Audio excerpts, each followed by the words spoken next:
October 12th, 1969, 11:47 p.m. Frank Lucas picked up the phone in his Harlem apartment and dialed a number he knew by heart. The phone rang 3 times before a familiar voice answered. "Hello?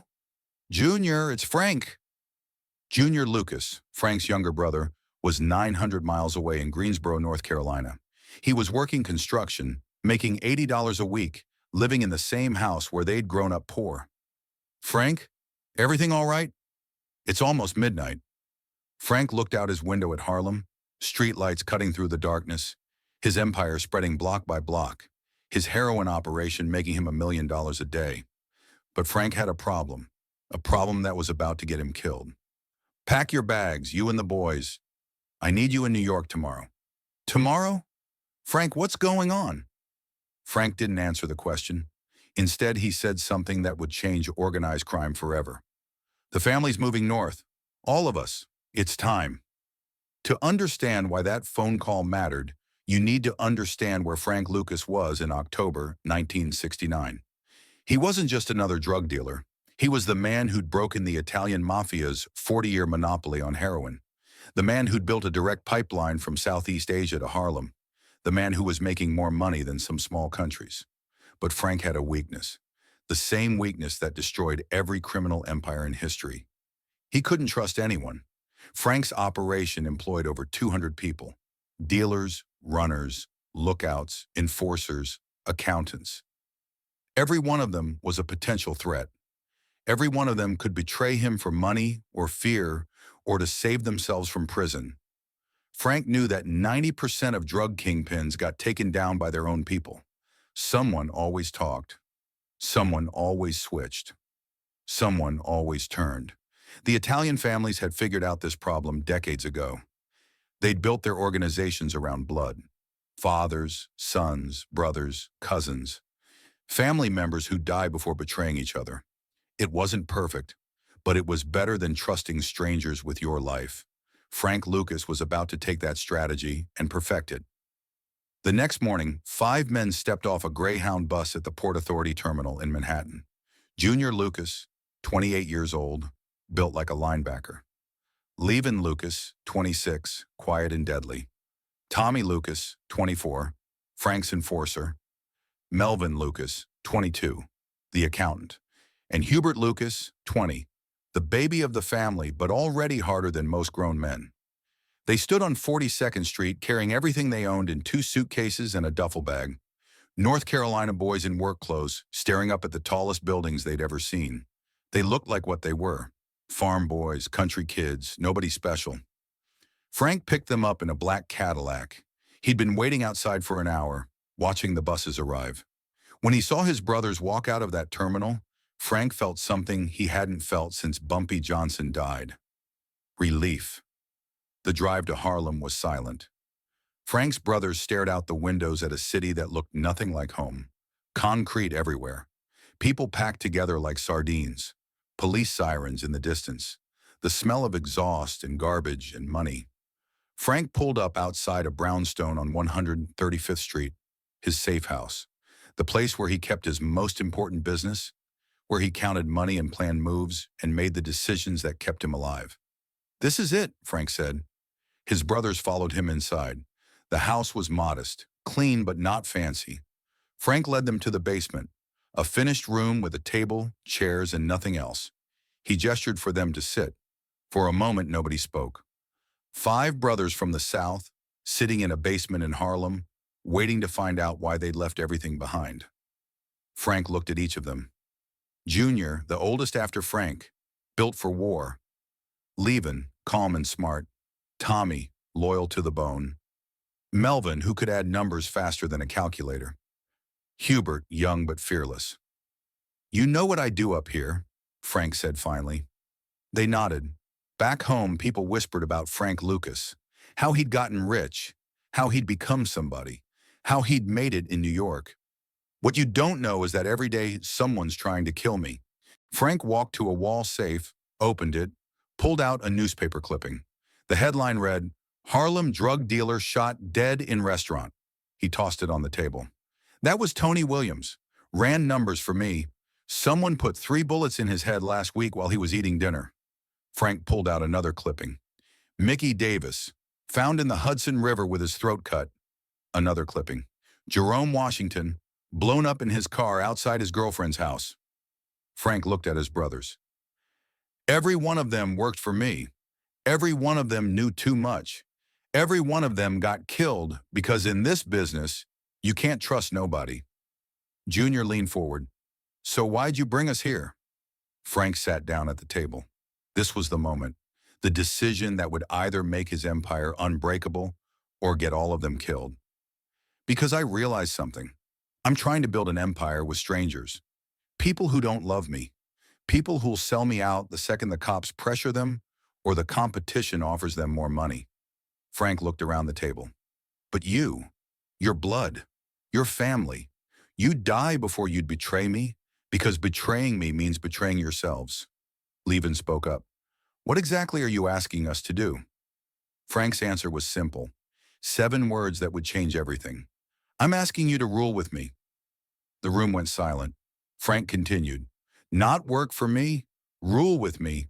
Partners, family, the Lucas brothers. We're going to take everything the Italians taught about family loyalty and we're going to do it better. Tommy laughed. Frank, we're farm boys. We don't know nothing about running drugs. You'll learn, because you have something every dealer in New York would kill for. My complete trust, and I have yours.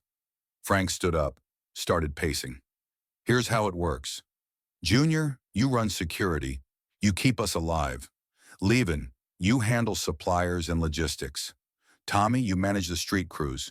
Melvin, you handle the money. All of it. Every dollar we make. Hubert, you're my eyes and ears. You watch everything. Hubert raised his hand. What about you? What's your job? Frank smiled. My job is to stay invisible, to make the big decisions, to be the brain while you're the hands. And if we get caught? Melvin asked. Frank's expression got serious. If you get caught, you say nothing. Nothing. You do your time. You come home. And when you come home, your family's rich and your family's waiting. And if you get caught, Junior asked. Same thing. I say nothing. I do my time. I come home to family. Frank pulled out a briefcase from under the table, opened it. Inside was $500,000 in cash, more money than his brothers had ever seen in their lives combined. This is your signing bonus, $100,000 each. Not a salary, a partnership stake. Because from today on, we're not Frank's crew. We're the Lucas family. Junior stared at the money. And you trust us with this? Frank nodded. More than that. I'm betting my life on you, all of you. The vote was unanimous. The Lucas brothers were born. Within 6 months, Frank's operation changed completely. Instead of 200 strangers of questionable loyalty, Frank now had 50 carefully selected people, managed by 5 men he trusted completely. His brothers brought a level of security and coordination that the mafia had never seen from a black organization. Junior turned Frank's security into a military operation. Lookouts on every corner. Safe houses scattered across 3 boroughs. Escape routes planned and rehearsed. Code words for everything. The brothers communicated through a network so tight that the FBI couldn't penetrate it for years. Levin streamlined the supply chain. Direct contact with suppliers in Thailand. Shipments that arrived exactly when and where they were supposed to. No middlemen. No leaks. No unexpected shortages that could shut down the operation. Tommy turned street dealing into a science. Territories divided precisely. Dealers who knew their jobs and stayed in their lanes. Violence that was swift, surgical, and sent the right message without bringing heat. Melvin transformed the financial side. Money laundered through legitimate businesses. Profits invested in real estate and legal ventures. Books kept with the precision of a Fortune 500 company. Hubert became Frank's intelligence network. He knew when cops were planning raids, when competitors were planning moves, when suppliers were getting greedy, information that kept the family 3 steps ahead of everyone else. But the real test came 6 months later. March 1970. The Italian families had finally had enough of Frank Lucas cutting into their profits. They decided to send a message. Carmine Tramunti, acting boss of the Lucchese family, arranged a meeting. Not with Frank, with Junior Lucas. The message was simple. Tell your brother he can keep Harlem, but he pays us 20% of everything he makes, or we start killing Lucas brothers one by one until he agrees. Junior brought the message back to Frank. The family gathered in the brownstone basement. Same table, same room where they'd made their original pact. They want 20%, Junior said. Frank nodded. He'd been expecting this. What do you think we should do? For the first time, it wasn't Frank making the decision alone. It was the Lucas family making it together. Tommy spoke first. We fight. We've got the guns. We've got the territory. Melvin shook his head. Fighting costs money. Dead soldiers don't sell drugs. Levin had a different idea. We negotiate. Give them 10%. Keep them happy. Hubert disagreed. We give them anything. They'll want more next year. Junior looked around the table. What's the family rule? They all said it together. Nobody tells a Lucas what to do. Frank smiled. Then we don't pay. We don't negotiate. We make them an offer they can't refuse. The next week, Frank arranged his own meeting. Not with Tremonti, with all 5 family bosses, at Ralph's restaurant in East Harlem, the most exclusive mob restaurant in New York. Frank walked in alone. But he wasn't really alone. His brothers were positioned around the building, Junior in a car across the street, Levin in the kitchen as a temporary dishwasher, Tommy on the roof of the building next door, Melvin in a van monitoring police radio frequencies, Hubert walking the perimeter as a street vendor. If the meeting went bad, if the Italians tried to kill Frank, the Lucas brothers were ready to start a war. Frank sat down with 5 of the most powerful mobsters in America. Men who'd killed hundreds of people. Men who controlled territories worth billions. Frank's offer was simple. You leave the Lucas family alone. We leave you alone. We stay in our territory. You stay in yours. Everybody makes money. Nobody dies. Tremonti laughed. You think you can dictate terms to us? Frank's response was even simpler. Yes. And why would we agree to that? Frank leaned forward. Because I have something you don't have. 5 brothers who would die for me, who would kill for me, who you can never buy, never threaten, never turn. You kill me, they hunt you down. You kill one of them, the other 4 come for your families. Frank stood up. You want a war with the Lucas family? You'll win eventually, but it'll cost you millions and take you years, or you can respect our independence and everybody stays rich. The room was silent. Frank continued. I'm not asking for permission anymore. I'm telling you how it's going to be. Frank walked out of that restaurant alive. 3 days later, word came back through intermediaries. The 5 families would respect Lucas territory. No interference, no tribute. The Lucas brothers had just done something no black criminal organization had ever done. They'd negotiated with the mafia as equals. For the next 5 years, the Lucas family empire grew. Frank's brothers expanded operations to Detroit, Philadelphia, Los Angeles. Always together, always family, always following the rule Frank had established in that basement. Nobody tells a Lucas what to do. The empire generated over $1 million per day at its peak. The brothers owned apartment buildings, restaurants, nightclubs, legitimate businesses. They lived like kings. But more importantly, they lived like family. Until 1975, the year everything changed. Detective Richie Roberts had been investigating Frank for 4 years. He'd tried everything. Surveillance, wiretaps, informants. Nothing worked. The Lucas family was too tight, too loyal, too careful. But Richie had noticed something. Frank had gotten careless. Not with security, with ego. The chinchilla coat at the Ali Frazier fight, the flashy cars, the expensive restaurants. Frank had broken his own rule. He'd stopped staying invisible. When Richie finally arrested Frank, he found $584,000 in cash in Frank's New Jersey home. But more importantly, he found something else. Evidence that the Lucas family was bigger than anyone had imagined.